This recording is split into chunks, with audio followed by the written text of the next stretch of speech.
2024년 7월 28일 주일 예배 드리겠습니다. 먼저 사도신경으로 신앙 고백하겠습니다. 나는 전능하신 아버지 하나님 천지의 창조주를 믿습니다. 나는 그의 유일하신 아들 우리 주 예수 그리스도를 믿습니다.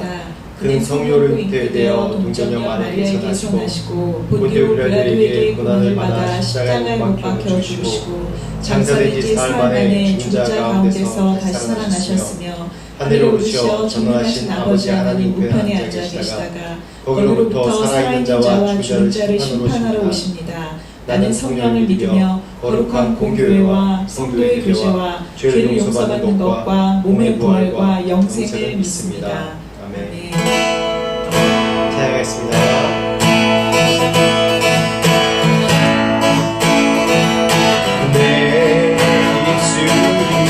주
주 나의 하나님 언제나 넘치는 주의 사랑으로 내 안에 가득히 넘쳐 흐르네. 우리 강같은 평화 내게 강같은 평화 내게 내게 강같은 평화 넘치네.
생각과 또 세상에 그런 잘 되었다는 그런 방법을 의지한다면 우리는 무너질 수밖에 없습니다. 결국은 이 세상 방법 가운데 지혜로 하면 다 넘어지고 또 실수하고 실패하고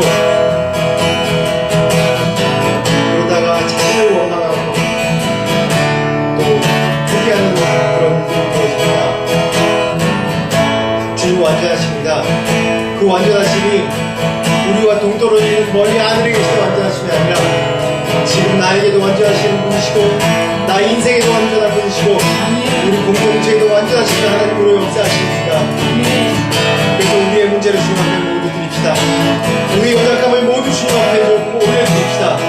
주님의 완전하심으로 주의 십자가의 보혈로 해결하시더라도 주님의 완전하심으로 충만케 하시고 그 길을 따라가게 해달라고 같이 한 목소리로 합시다. 하나님 주님 우리 연약합니다. 매일마다 실수하고 매일마다 넘어지는 연약한 자입니다. 도와주셔서 아버지 내 힘과 내 뜻으로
이 온 세상을 창조하시고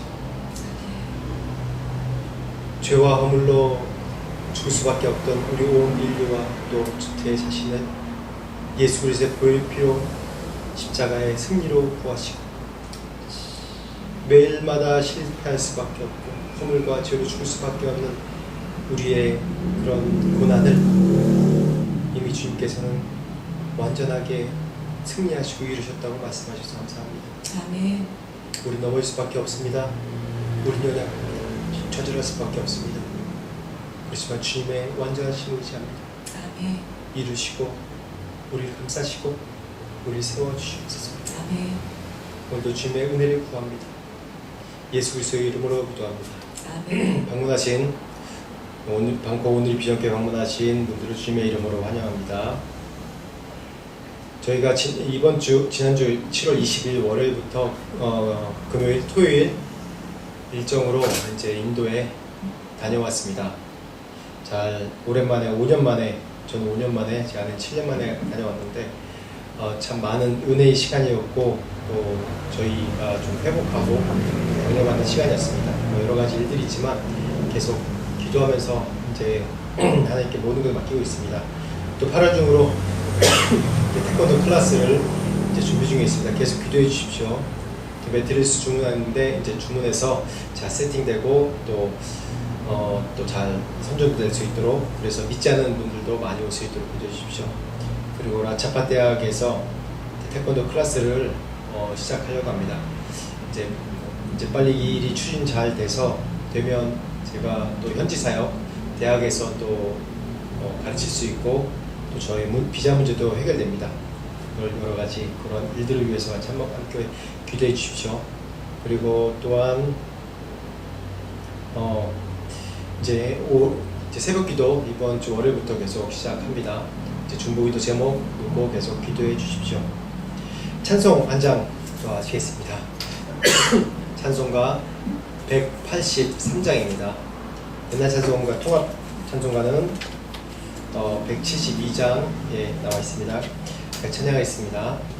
빈들의 마른 풀같이 시들은 나의 영혼, 주님의 허락한 성령 간절히 기다리네.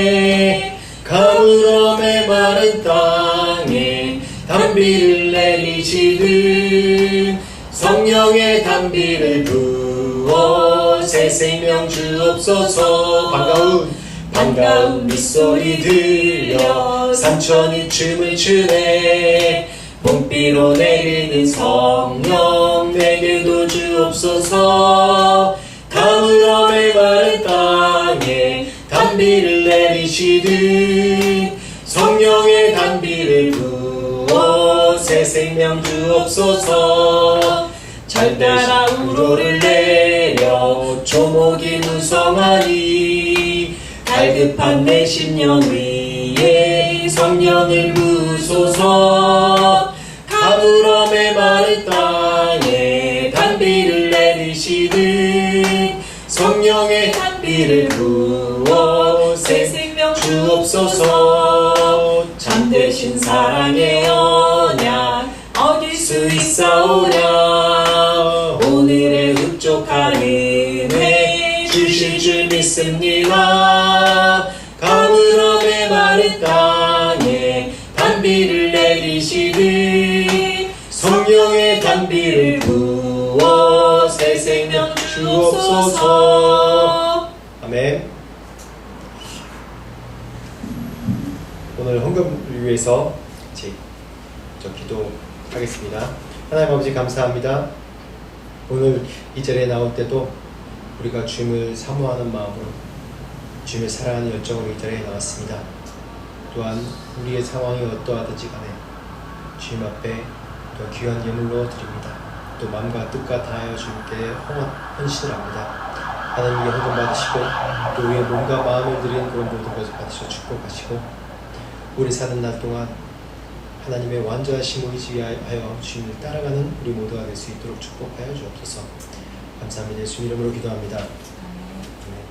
오늘 말씀 나누도록 하겠습니다. 오늘 말씀은 요한복음 9장 1절에서 12절까지 말씀입니다. 9장 전체 말씀을 보는데 9장 1절에서 12절 말씀입니다. 제목은 미래를 사는 법이란 제목으로 같이 말씀을 나누도록 하겠습니다. 말씀 한 절씩 제가 한 절 읽고 여러분들 한 절 읽고 교도록 읽겠습니다. 예수께서 길을 가실 때 날 때부터 맹인된 사람을 보신지라. 제자들이 물어 이르되 랍비여 이 사람이 맹인으로 난 것이 누구의 죄로 인함이니이까 자기니이까 그의 부모니이까. 예수께서 대답하시되 이 사람이나 그 부모의 죄로 인한 것이 아니라 그에게서 하나님이 하시는 일을 나타내고자 함이라. 때가 아직 낮음에 나를 보내신 이의 일을 우리가 하여야 하리라. 밤이 오리니 그때는 아무도 일할 수 없느니라. 내가 세상에 있는 동안에는 세상의 빛이로라. 이 말씀을 하시고 땅에 침을 뱉어 진흙을 이겨 그의 눈에 바르시고 이르시되 실로암 못에 가서 씻으라 하시니 실로암은 번역하면 보냄을 받았다는 뜻이라. 이에 가서 씻고 밝은 눈으로 왔더라. 이웃 사람들과 전에 그가 거린인 것을 보았던 사람들이 이르되 이는 앉아서 구걸하던 자가 아니냐. 어떤 사람은 그 사람이라 하며 어떤 사람은 아니라 그와 비슷하다 하거늘 자기 말은 내가 그러하니. 그들이 묻되 그러면 내 눈이 어떻게 떠졌느냐. 대답하되 예수라 하는 그 사람이 진흙을 이겨 내 눈에 바르고 나더러 실로암에 가서 씻으라 하기에 가서 씻었더니 보게 되었노라. 같이 읽겠습니다. 그들이 이르되 그가 어디 있느냐 이르되 알지 못하노라 하니라. 아멘. 우리가 이 말씀도 요한복음의 각 장마다 나오는 말씀들이 참 너무도 잘 알려져 있는 말씀입니다. 오늘 말씀에 성전 문 앞에서 구걸하는 맹인에 대해서 나옵니다. 사실 이 번역이 요즘에는 이제 맹인이란 그 단어를 좀 낮게 부르는 단어로 인식돼서 시각장애인으로 그렇게 얘기를 하죠. 근데 성경 나오는 그런 이제 단어대로 같이 말씀을 드리겠습니다. 이 오늘 말씀을 통해서 보면 제가 왜 미래를 사는 법이라 얘기했냐면 오늘 이 말씀 가운데 이 맹인에게 또 사람들이 대하는 법, 또 맹인이 자신을 인식하는 법, 또 예수님이 맹인을 어떻게 대하셨는지에 대한 그 시각 차이로 인해서 우리가 미래를 사는 법이 어떻게 미래를 사는 건지 오늘 이 말씀으로 같이 나누고자 합니다. 사람들은 보면 이 오늘 나온 맹인의 비유도 봐도 그렇고 우리가 일반적이지 않다, 또 특이하다 그런 것에 대한 기준에 대해서 굉장히 스스로 명확하게 구분을 하고 그걸 선악간에 판단을 하는 그런 오류를 계속 범하고 있습니다. 그래서 맹인이라고 그러면 약간 천시하고 낮게 보고, 특히 맹인뿐만 아니라 장애인이나 아니면 일반적이지 않고 다수의 무리 속에 포함되지 못한 그 공동체의 소수를 굉장히 좀 천시하고 무시하고 심지어는 핍박을 가하는 그런 경우도 있습니다. 요즘에 이제 사회적인 이슈가 되는 것 중에 하나가 동성애 문제도 그 소수의 문제인데 지금은 그 소수의 문제가 사단이 이용해서 그걸 다수로 일반적인 걸로 하고 그게 무슨 하나의 멋진 걸로 그렇게 미국에서는 그런 식으로 유럽이나 미국에서는 그렇게 그 사상을 인정하는 것이 멋진 사상이다라고 인정하는 것 때문에 그래서 사회적인 문제가 일으키고 그게 사단이 하는 거거든요. 근데 그런 것이 아니라 원래 갖고 있는 핸디캡이나 또 부족한 그런 사람들에 대해서 사람들이 좀 낮게 보고 차별하는 그런 경우가 많습니다. 이렇듯이 어떻게 보면 이 모든 일들이 선천적으로 타고난 맹인 같은 경우는 그런 고난인데 그런 고난에 대해서 우리가 해석하는 방법을 보면 우리가 어떻게 이것을 바라보느냐 신학적인 해석도 그렇게 바라봐요. 신학적인 해석 중에서 이 미국의 자본주의 신학 자본주의 신학이라고 하면 굉장히 적나라하게 얘기하는데 번영신학이라고 얘기합니다. 거기서 해석하는 건 뭐냐면 제일 거기에 선봉주자가 누구죠? 긍정의 힘 쓴 조엘 오스틴이란 그런 목사라고 하는데 그 교회가 미국에서 가장 큰 대형 교회 중에서 하나고 또 그 조엘 오스틴 목사님이 그 양반이 또 그 종교인 중에서 세계 10대 안에 들어가는 또 자산을 보유한 사람이라고 그렇게 얘기합니다. 스스로 자본주의 신학, 번영 신학의 모델을 보여주는 것이죠. 그런 사람들 보면, 그런 입장에서 보면 우리가 잘 살고 형통하게 되고 부하고 건강하고 멋진 모습으로 되는 것이, 그것이 축복받았다고 해석하는 거예요. 근데 그렇게 안 되고 뭐 병들고 힘들고 또 고난 가운데 있고 그런 사람들에 대해서 얘기하는 것은, 그것이 어떠한 죄와 잘못과 그런 것으로 인해서 이런 원인이 왔다고 해석을 합니다. 번영신학에서는. 그렇기 때문에, 왜냐하면 예수 믿으면 잘 살고 복되게 되고 복을 받고 평안하게 살아야 되는데, 예수 믿었는데 안에 갈등이 있고 고난이 있고 오히려 병을 얻고 또 핍박을 당하고 그러면 그런 것들이 번영신학에서는 용납이 안 되는 거예요. 근데 반대로 이제 이 신학은 80년대부터 좀 80년대 아니 그 전부터 이제 좀 시작된 신학인데, 뭐 해방신학, 또 우리나라에서는 뭐 자유신학, 또 인도에서는 달리트 신학이라고 천민신학이라고 이제 부르는 신학이 있는데, 그 신학은 고난에서부터 시작된 신학입니다. 해석이 고난에부터 시작해요. 낮은 자부터 시작하는 겁니다. 그래서 예수님은 낮은 자를 위해서 오셨다. 예수님은 낮은 자들과 함께 계셨다. 라는 신학으로 인해서 그때 당시 사회의 상황이 자본주의가 급속하게 발달하면서 그 빈부의 격차가 심해지고 오히려 자본 분배가, 그 이익의 분배가 잘못되는 그런 일들 가운데 노동자가 고통을 받는 그런 일들이 우리나라뿐만 아니라 그런 자본민주주의 사회에서 있었습니다. 그래서 그걸 반대하기 위해서 남미에서부터 이제 일어난 신학인데, 해방주의 신학, 자유주의 신학은 우리나라에서부터 일어나고, 또 그 신학과 비슷하게 또 달리트 신학, 천민 신학이 또 인도에서 일어났습니다. 그래서 그런 거를 보면 고난을 해석하는 것이, 또 가난을 해석하는 것이 완전히 반대예요. 그래서 이 두 가지 신학, 저도 이제 인도에 있으면서 달리트 신학에 대해서도 공부를 해봤는데, 그 관점에 대해서 서로 너무 다른데, 정말 중요한 것은 어떠한 관점이든지 그 관점에서 내가 번영신학의 관점으로 세상을 보면 안 되고, 또 내가 뭐 해방주의 신학의 그 관점의 신학으로 그걸 세상을 끼고 보면 안 됩니다. 그러면 내가 어떤 사람마다 있는 그런 고난과 잘됨과 그런 해석이 잘못될 수가 있어요. 정말 잘못됩니다. 그래서 부자를 축복받았다고 하면 더 방자하게 되고, 더 교만하게 되고, 가난하고 실패한 자들이 이제 혁명으로 투쟁해야 된다고 그러면 사회에 혼란을 일으키게 돼요. 그래서 어떠한 우리가 인생을 해석할 수 없습니다. 인생을 누가 명확하게 너는 이런 인생이었어, 이런 인생이야 라고 명확하게 해석할 수 있겠습니까? 해석 안 되는 게 우리의 인간의 인생이에요. 그래서 과거의 죄인이 지금의 정말 선한 사람일 수도 있고, 우리가 성경 말씀은 바울이 그런 사람 아닙니까? 바울이 얼마나 이 크리스찬들에게 악한 사람이었습니까? 사람들을 죽이기도 하고 너무 악한 사람이었죠. 그런데 예수 그리스도 만남으로 해서 어떤 변화가 있었죠? 온 세계에 그 예수 그리스도의 복음을 전파하는 그런 사도가 되었지 않습니까? 그렇듯이 우리가 지금 이 상황에 있는 문제와 상황들을 해석하는 것이 어떻게 해석하냐에 따라서, 어떻게 그걸 받아들이냐에 따라서 내가 과거에 사느냐 미래에 사느냐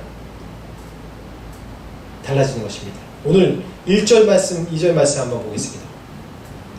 예수께서 길을 가실 때에 날 때부터 맹인된 사람을 보신지라 제자들이 물어 이르되 랍비여 이 사람이 맹인으로 난 것이 누구의 죄로 인함이니이까 자기니이까 그의 부모니이까. 자 보십시오. 여기 보면 정확하게 얘기를 하죠. 예수께서 길 가실 때 맹인으로 이제 구걸한 사람을 본 겁니다. 근데 제자들이 그 사람을 보면서 질문이 생각났어요. 그때 사회 통념상으로 이런 거지나 또 맹인이나 그런 사람들은 뭔가 이제 죄가 있다고 생각하는 거예요. 그 원인을 어디서 찾죠? 맹인으로 난 것이 누구의 죄로 인함이니까? 죄로 찾는 것 아닙니까? 자기의 죄니까 부모의 죄입니까?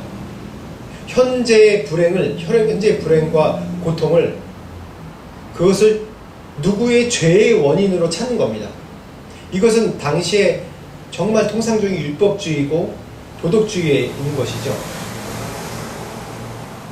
심지어는 제가 어렸을 때는 그런 얘기도 들었어요. 시골에 이제 가면, 방학 때 시골에 가면 어떤 얘기를 하냐면, 어떤 이제 할머니, 어떤 할아버지가 이제 밖에 나갈 때, 아, 재수없네 그러고 이제 들어오는 거예요. 왜 그러냐면, 길 가다가 첫 번째로 만난 사람이 안경 낀 사람이야. 그러면서 안경 낀 사람 처음 보면 재수없대요. 그럼 지금 말도 안 되죠. 그렇게 그게 뭔가 그날의 뭔가 행운을 빌고 그러기 위해서 자기의 그런 기준을 만들어 놓은 거예요. 그게 율법주의죠, 율법주의.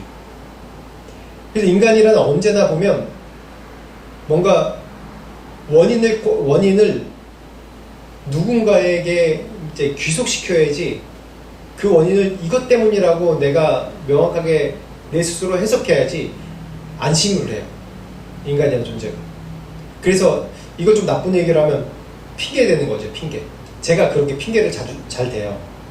뭔 일이 안 된 일이 있으면 내가 잘못한 건데, 현재가 당시가 안 됐는데 그 원인을 나에게 찾는 것이 아니라 다른 사람에게 찾고 다른 것에 핑계를 대요.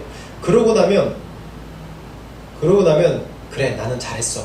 그냥 그럴 수 있지, 이해할 수 있지. 그러고 넘어가요. 그게 원인을 과거에 찾고 다른 것에 찾기 때문에 자꾸 그렇게 판단하는 일들이 생겨나는 겁니다.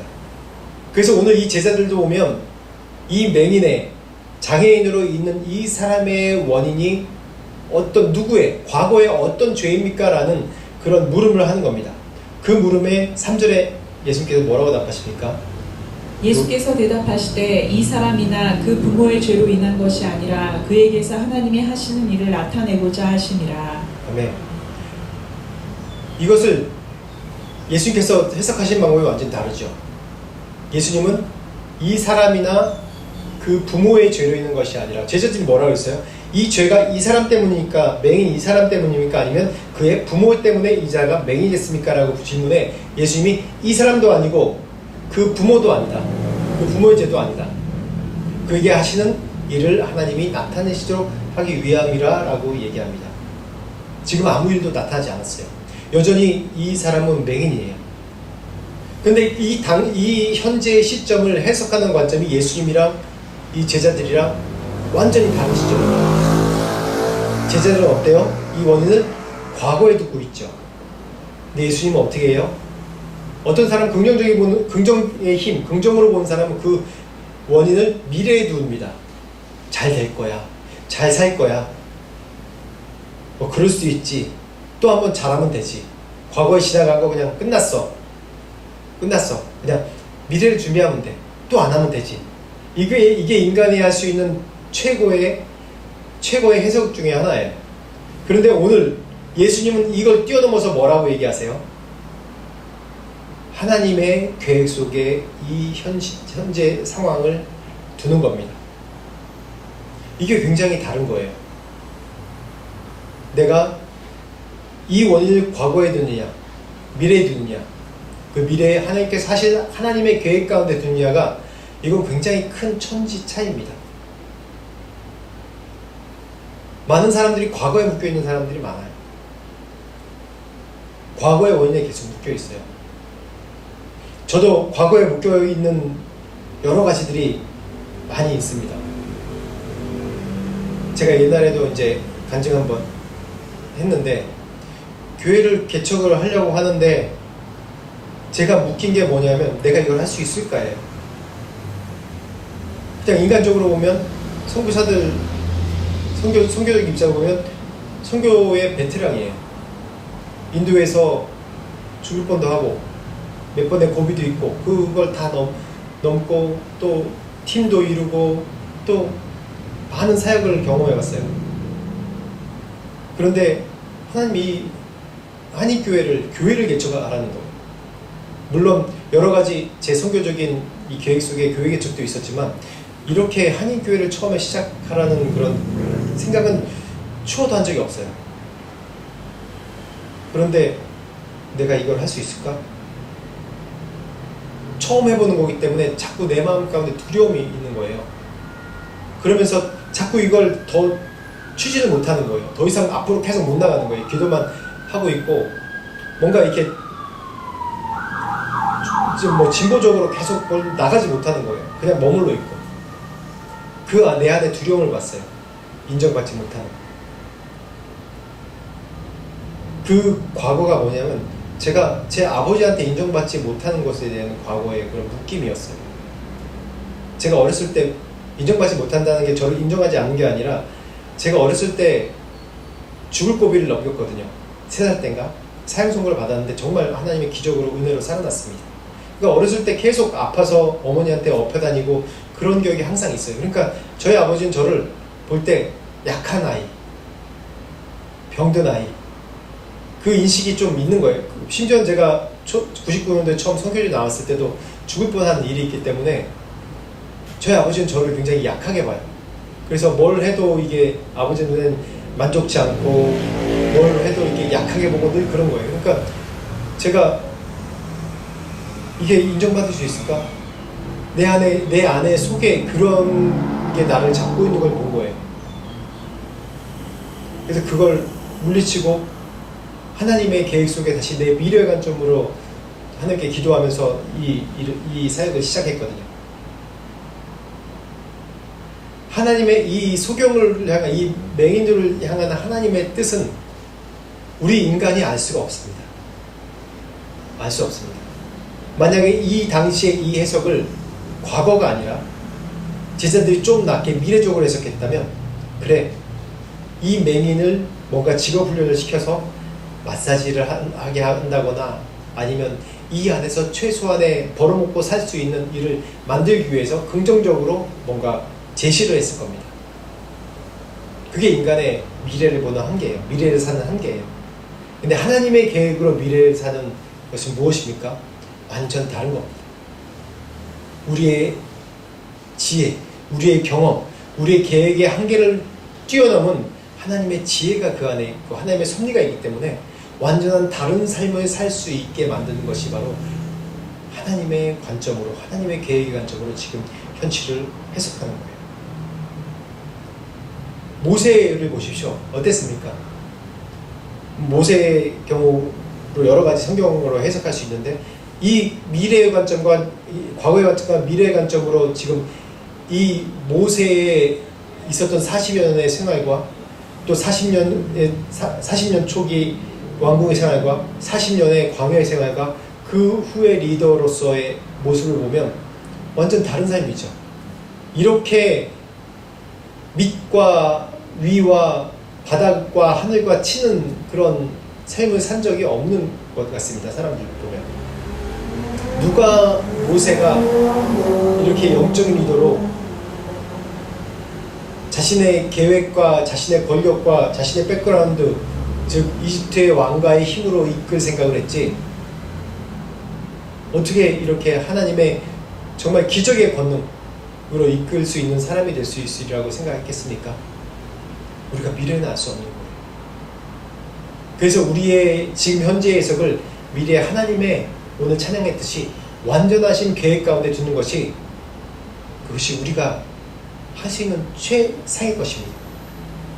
근데 사단은 지금도 우리를 어떻게 하냐면 지금 과거에 붙들어 놓고 현재에 붙들어 놓으려고 하는 게 사단의 그런 생각이고 조종이에요. 제가 어느 목사님의 이제 설교를 들으면서 거기에 밥 존슨이라는 목사님이 이 영적인 환상을 봤다고 그렇게 얘기를 하는 걸 들었습니다. 그분이 마지막 날에 이제 영적 전쟁이 막 벌어지는데 하나님의 군대가 한쪽에 있고 이 사단의 군대가 막 진을 치고 막 신호가 꽝 오니까 이제 옛날 이제 그 벌판에서 이제 군사들이 전쟁했던 것처럼 이렇게 막 서로 달려오는 장면을 본다고 그래요. 근데 하나님의 군대가 막 다가가고 이 사단의 군대가 막 다가가는데 사단의 군대는 점점점 속도가 더 빨라진대요. 그래서 어떻게 저렇게 빠르게 이렇게 전진할 수 있나 보니까 뭐를 타고 있냐면 성도들을 타고 이게 앞으로 쭉 나오고 있대. 성도들을 타고 이렇게 그러니까 이 적이 내부에 있다는 거예요. 그러니까 이서 어떻게 하면 사단은 성도들을 이 믿는 사람들을 믿는 사람들을 과거에 붙들어 놓으려고 하는지 자신이 현재에 안주하게 하려고 하는지 그러니까 하나님 앞으로 나가지 못하는 거예요. 하나님의 군대는 하나님 편에 서서 내 현재 해석을 하나님의 계획 가운데 둬야지 내가 사단과 싸워서 이기는 겁니다. 사단에게 있으면 내 미래적인 해석을 한다 할지라도 이 미래적인 해석은 나의 교만이 되는 겁니다. 이것을 내가 이루었다. 이것을 내가 했다. 내가 능력이 있네. 내가 좀 뭐 하네. 이렇게 해석하기 때문에 교만하게 되고 자기 중심적이게 되고 자기 중심적이게 되다 보니까 가난하고 약하고 어려운 사람들에 대해서 이해를 못하는 거예요. 나처럼 하면 되지. 노력하면 안 될 게 어딨어. 하면 되지. 이렇게 해석해요. 그렇기 때문에 이 현실 속에 해방신학이 나오고 달리트 신학이 나오고 민중신학이 나오는 겁니다. 하나님의 계획 속에 내 미래의 계획을 세우지 않는다면 내 미래 계획 속에 긍정의 마인드로만 내가 그것을 이루어간다면 그건 사단의 계획이 되는 거예요. 이 교회에 다닌다고 해도 그 미래의 계획을 하나님의 계획 속에 두지 않고 그 미래의 계획을 내 성공의 계획, 내가 기도했으니까 내가 이루어가고 긍정적으로 살고 그러면 되겠지 이러면 교만이 되는 거예요. 그것도 사탄이 기뻐하는 겁니다. 그러다 보면 이 교회 안에 문제가 많이 생겨요. 당연히 생기지 않겠습니까? 내가 잘된 사람은, 잘 사는 사람은, 가난하고 고난 가운데 있는 사람을 이 제자들이 얘기한 것처럼 죄 때문에 그렇다고 그러고 뭘 잘못했다고 그렇게 얘기하고 그렇게 판단할 수밖에 없어요. 왜? 내가 경험해보지 못하는 것이기 때문에. 하나님의 계획 속에는 각자의 부르심이 다릅니다. 각자의 인생의 색깔도 다 다르고요. 지금 나온 맹인은 현실 속에 가장 암울한 현실이에요.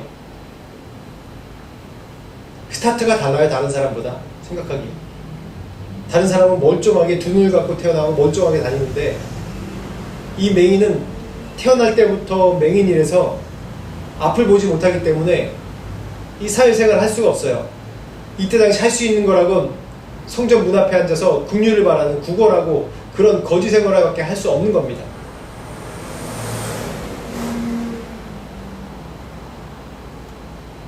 그 다음 말씀 보실까요? 4절 말씀부터 7절 말씀까지 시작. 때가 아직 낮음에 나를 보내신 이의 일을 우리가 하여야 하리라. 밤이 오리니 그때는 아무도 일할 수 없느니라. 내가 세상에 있는 동안에는 세상의 빛이로라.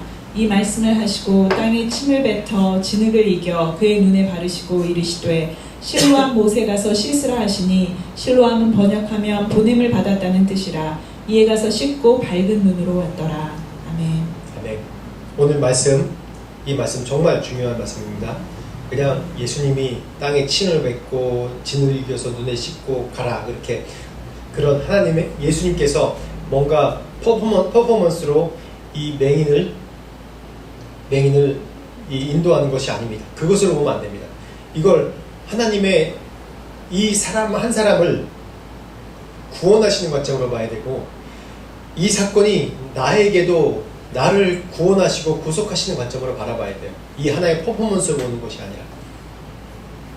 여기서 보면 4절 말씀에 보면 때가 아직 낮으면 나를 보내신 이의 일을 우리가 하여야 하리라. 밤이 오리니 그때는 아무 일도 할 수 없으리라 라고 말씀하고 내가 세상에 있는 동안에 빛이로라. 내가 누구인지에 대해서 말씀하셨어요. 이게 예수님께서 이런 퍼포먼스를 하시기 전에 이 뜻이 무엇인지에 대해서 미리 말씀하시는 겁니다.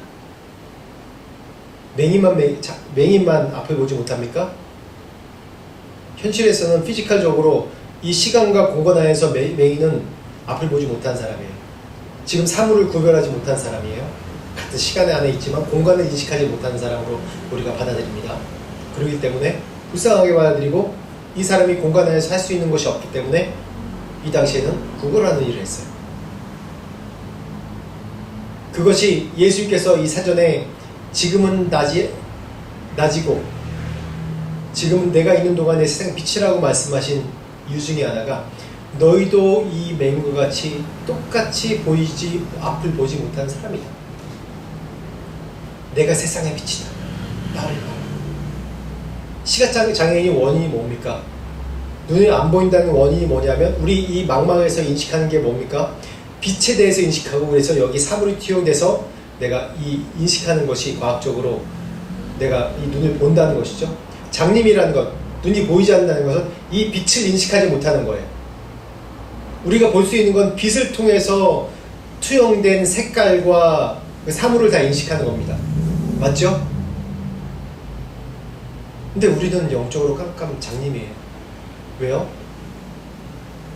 우리가 창조 때 아담과 하와의 그런 죄와 타락 때문에 영적인 장님이 됐어요. 맹인이 됐습니다. 그래서 어둠 가운데 있는 거예요. 그래서 늘 불안하지 않습니까? 하나님의 계획을 알 수가 없어요. 알지 못해요. 내가 이 피지컬적인 눈으로 보는 이 말씀을 통해서 읽고 깨닫지만은 나는 죄가 있고 허물이 있는 사람이기 때문에 죄인이기 때문에 완전하지 않기 때문에 내가 하나님의 계획을 인식을 못해요. 추정만 할 뿐이지. 근데 우리에게 있는 가장 완전한 방법은 뭐냐면 믿고 순종하고 행하는 것이에요. 믿고 순종하고 행한 사람이 그거를 이해하기 때문에 할까요? 몰라요. 이해 못해요. 어떻게 되리라는 인식을 아무것도 못해요. 그냥 말씀하시니까 믿고 행하는 거예요. 우리 인간 세계의 가장 큰 자라고 예수님께서 얘기했던 자가 누굽니까? 세례 요한이에요. 세례 요한도 예수님께서 오실 때 주께서 말씀하신 메시아가 그리스도가 이곳에 왔습니다라고 얘기할 정도로 인식했던 사람이지만은 예수님께서 이 땅에서 행하시는 그런 행함을 보고 뭐냐면 당신이 그리스도가 정말 맞습니까? 라고 질문을 해요. 제자들 보내서. 세례 요한도 죽을 때까지 이 메시아가 어떠한 존재로 이 땅 가운데 하나님의 계획을 실천할지 몰랐던 사람이에요. 세례 요한조차도. 즉슨 뭐냐면 내가 믿음이 있다고 하고 내가 이 일을 순종한다고 했지만은 앞으로 어떠한 일을 펼쳐질지 모른다는 거예요. 아무도. 하나님 계획을 아무도 모른다는 거예요. 우리 죄인이기 때문에 인식을 못하는 거예요. 어둠 가운데 있습니다. 여전히 우리는. 그래서 예수님께서 이 맹인을 통해서 너희는 이 세상의 어둠 가운데 있지만은 뭐라고요? 내가 이 세상에 있을 동안에는 세상의 빛이라. 나를 따르라. 지난주에 얘기한 것처럼 나는 길이요 진리요 뭐라고요? 생명이라고 얘기하시는 거예요. 그래서 이 맹인에게 이 퍼포먼스를 하신 겁니다. 어떻게 하세요? 침을 뱉어서 진흙을 이겨서 눈에 바릅니다. 이 진흙을 토기장이처럼 이렇게 하는 행동이 성경에 어디를 기억할 수 있죠? 진흙을 이겨서 하는 걸 어디를 기억할 수 있죠? 창세기에 예수님께서 인간을 창조하실 때 흙을 그쵸? 이 창조가 생각나는 거예요. 창조. 즉 뭐냐면 예수님께서는 이 진흙을 이기는 사건으로 인해서 이 사건이 뭐냐면 맹인인 너희를 내가 새롭게 창조하리라. 재창조하리라는 거예요. 매일마다 하나님 내게 이런 문제가 있습니다. 이런 고난이 있습니다. 나는 넘어집니다. 실수합니다. 하나님 도와주세요. 나는 영적으로 볼 수 없기 때문에 늘 장애인이에요. 영적인 장애인이에요. 우리는 다. 도와주세요. 그럴 때마다 예수님께서는 우리를 흙으로 빚으실 때처럼 새롭게 우리를 빚으셔서 우리의 아픈 부위에 그 위에 바르시는 재창조하시는 거예요. 믿습니까? 그래서 7절 말씀에 어떻게 그 다음에 퍼포먼스가 뭐예요? 실로암에 가서 씻으라 라고 얘기합니다. 이에 가서 씻고 눈은 밝은 눈으로 왔더라 라고 얘기합니다. 실로암을 번역한 뭐예요? 보냄을 받았다는 뜻이라 얘기합니다. 이 실로암으로 갈 때 모습을 한번 생각해 보십시오. 이게 우리가 이 사람이랑 좀 바꿔서 감정이입 아니면 내가 이 맹인이라고 한번 생각해 보십시오. 그럼 어떻습니까? 내가 너 고쳐주라 이거 진흙으로 막 이겨서 막 발라요.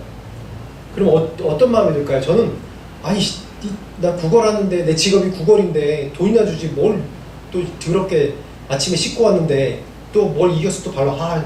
짜증나. 저 같은 거였을 거예요.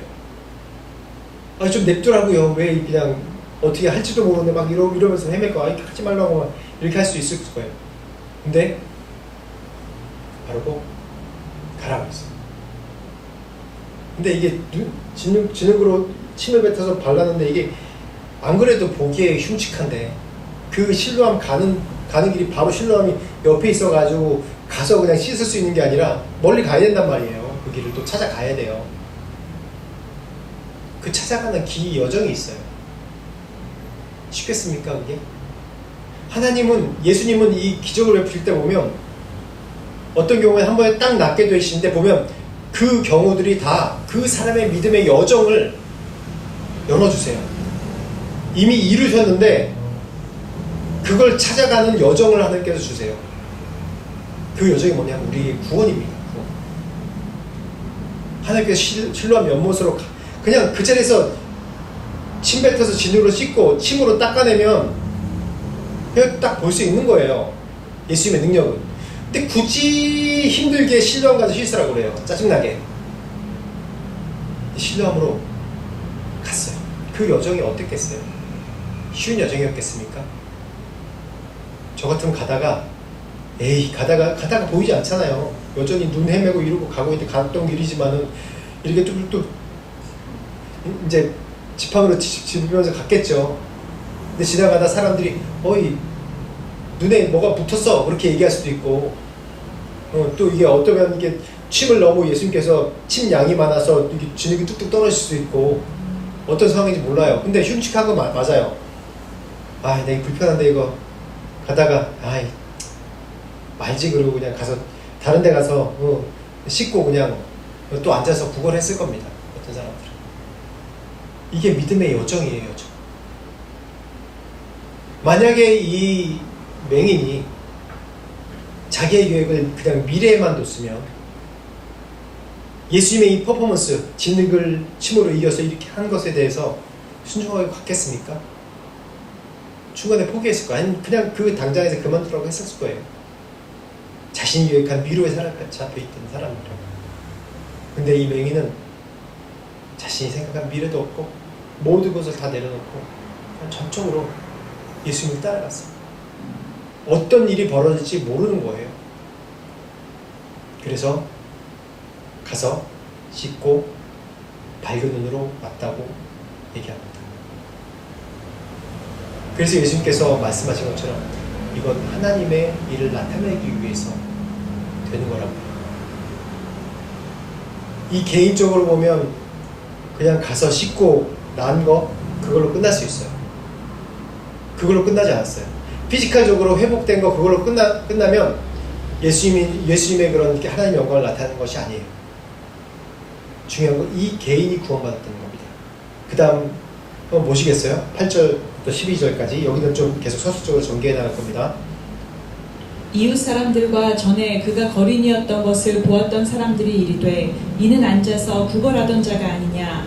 어떤 사람은 그 사람이라 하며 어떤 사람은 아니라 그와 비슷하다 하거늘 자기 말은 내가 그러하니.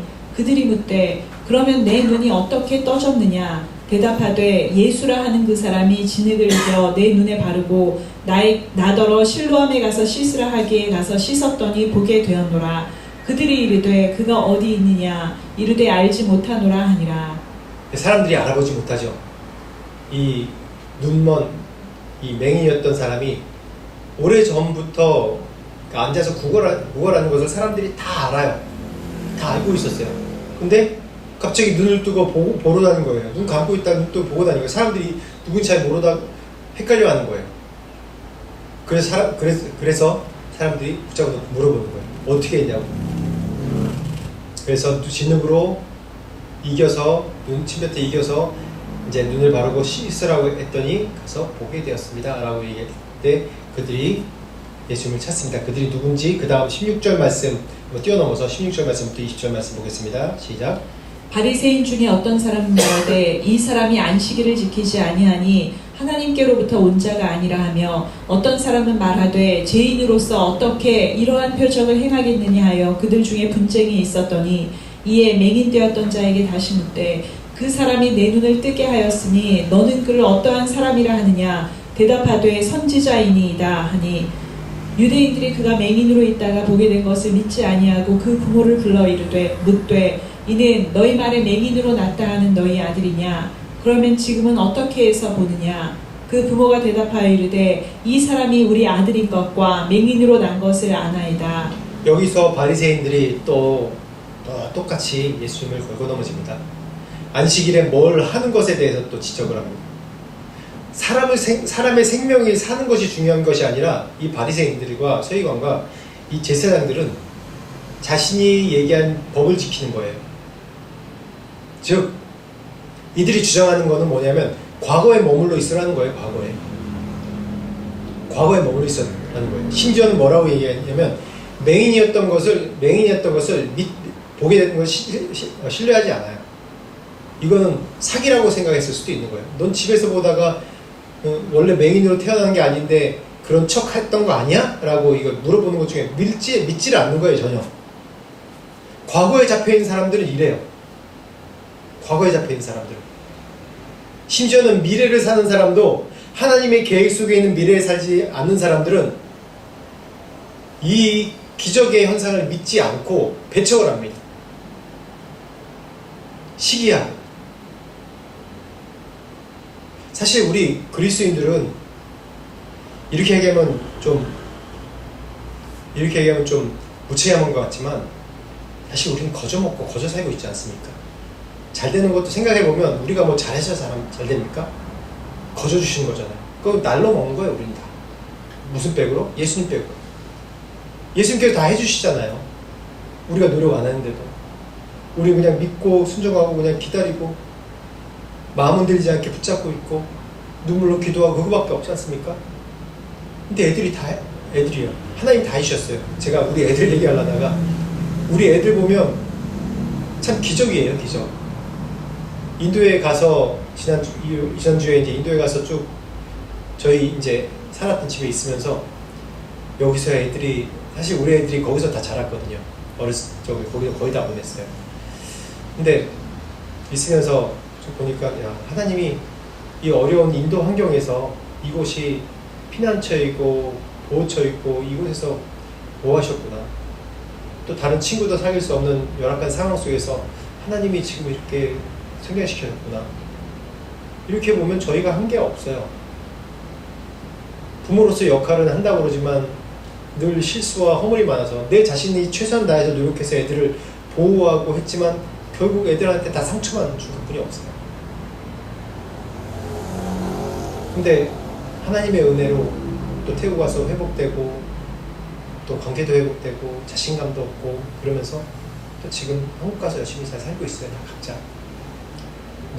물론 어려움은 다 있지만 그런 거 보면 이건 정말 하나님께서 하셨다는 것 부인이 할 수 없는 겁니다. 그렇게 고백밖에 할 수 없어요.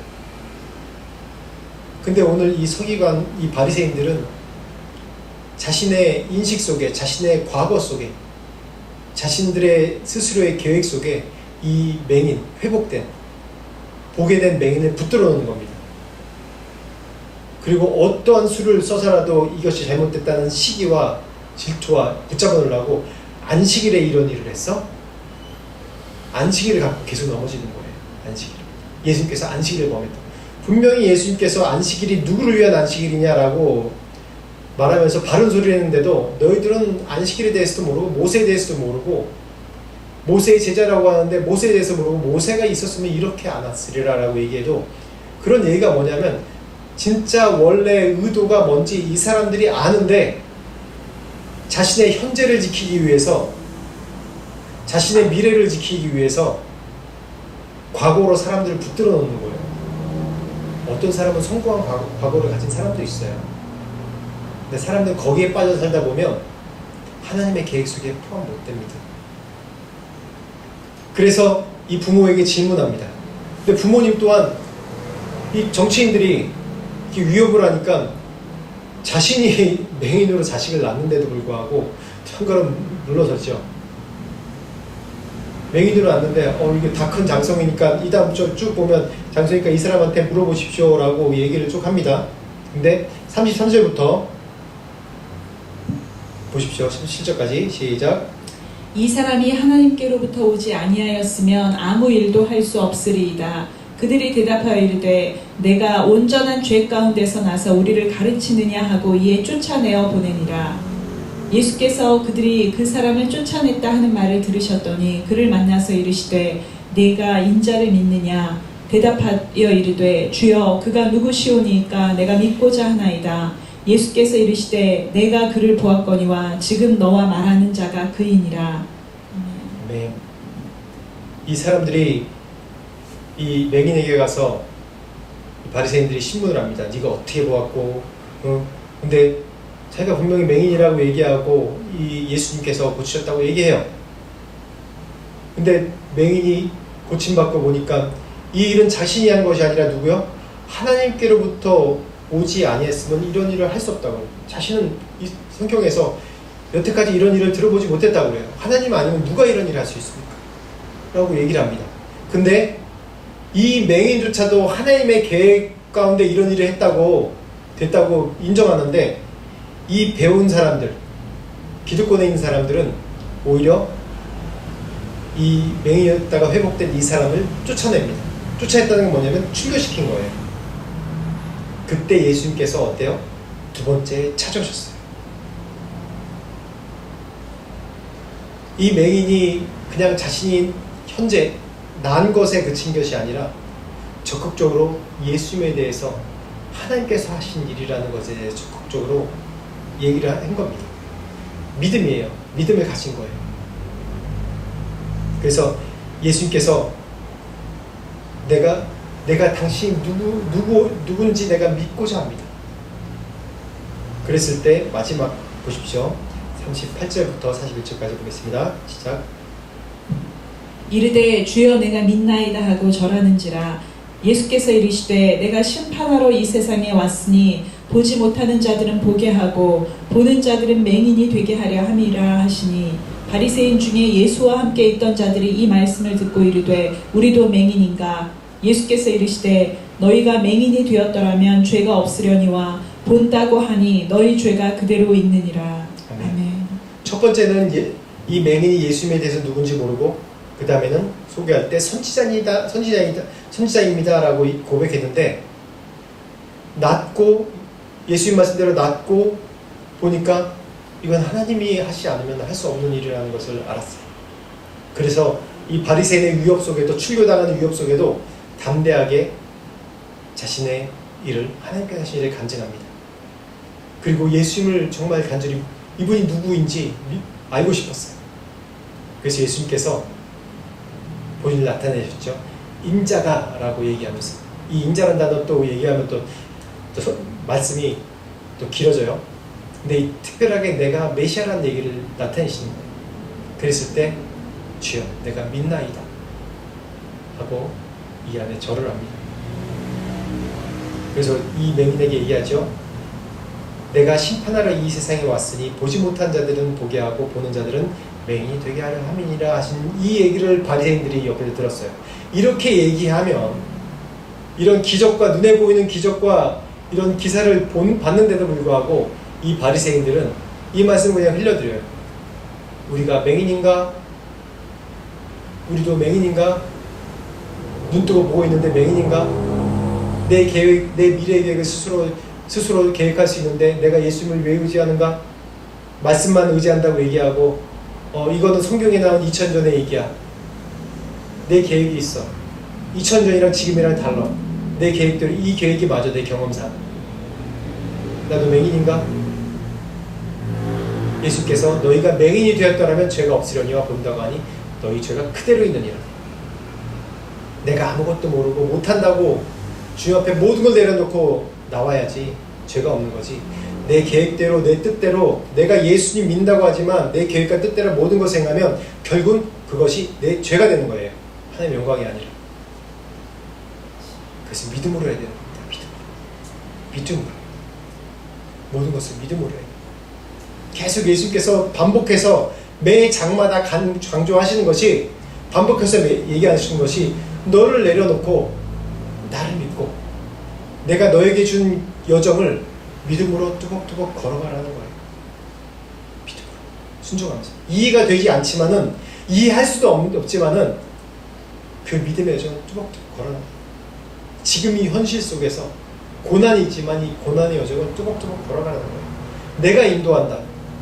내가 완전하니 너의 미래도 완전하고 너의 지금도 완전한 것이다. 고난을 또한 나의 어려움을 과거에 찾지 마십시오. 하나님의 계획 속에 두십시오. 하나님께서 이루십니다. 완전하게 이루십니다. 그런 줄 믿습니다. 그래서 같이 한 목소리로 기도합시다. 오늘 말씀 놓고 내 과거에 매여 있는 것이 무엇인지 다시 한번 주님 앞에 올려드립시다. 그리고 내가 미래에 대해 스스로 계획한 방법에 대해서도 주님께 올려드립시다. 모든 내려놓읍시다. 그리고 하나님, 저는 연약합니다. 실수합니다. 넘어질 수밖에 없는 죄인입니다. 주님 이끌어 주십시오. 내가 이해가 되지 않는다고 해도, 내가 모르겠다고 해도, 내가 지금 이 현실에 믿음으로 순종하면 주께서 말씀하신 대로 따라가겠습니다. 라고 고백합시다. 같이 한 목소리 기도합시다. 하나님 아버지, 도와주십시오. 늘 나의 현실의 삶 가운데는 믿음으로 살 수 없는 내 이해와 내 생각과 내 뜻대로 살려고 하는 그런 욕심과 마음들이 많습니다. 하나님 용서해 주셔서, 아버지, 내 과거에 하나님께서 내 미래로 못 나가는 마음도 많습니다. 용서해 주셔서 하나님, 모든 것 주 앞에 내려놓습니다. 하나님, 제가 못합니다. 아버지, 주의 완전한 힘으로 덮어주시고 완전한 힘으로 모든 걸 해결하여 주옵소서. 도와주시옵소서. 인도하여 주시옵소서. 하나님, 아버지, 도와주시옵소서. 도와주옵소서. 인도하여 주시옵소서.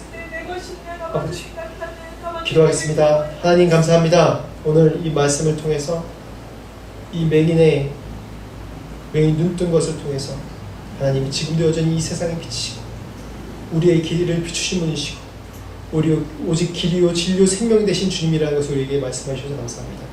하나님, 우리는 연약합니다. 우리는 넘어집니다. 늘 현실에 붙들려 있고 과거에 붙들려 있습니다. 또 될 수 없는 내 계획과 미래에 붙들려 있습니다. 하나님, 이 모든 것 주 앞에 내려놓습니다. 그래서 주님께서 말씀하시는 대로 순종하며 따라가기 원합니다. 내가 이해하지 못한다 할지라도, 혹은 이해받지 못한다 할지라도 이 길을 믿음으로 따라가기 원합니다. 주님의 완전한 힘으로 이루어주시고 이 믿음의 여정 가운데 내가 좌절하고 힘들고 어려운 가운데 있을 때마다 위로하시고 세워주시옵소서. 그 주님을 의지하고 따라가기 원합니다. 지금 우리 주 예수 그리스도의 은혜와 하나님 아버지의 무한하신 사랑과 성령님의 감화감동 역사하심이 나의 미래를 하나님의 계획 가운데 놓고 현실에 안주하지 아니하며 내가 이해하지 못하고 이해받지 못한다고 할지라도 주님께서 말씀하신 그런 길을 믿음으로 따라가고 순종하고자 하는 모든 자들에게 지금부터 영원토록 함께 하시기를 간절히 축원하옵나이다.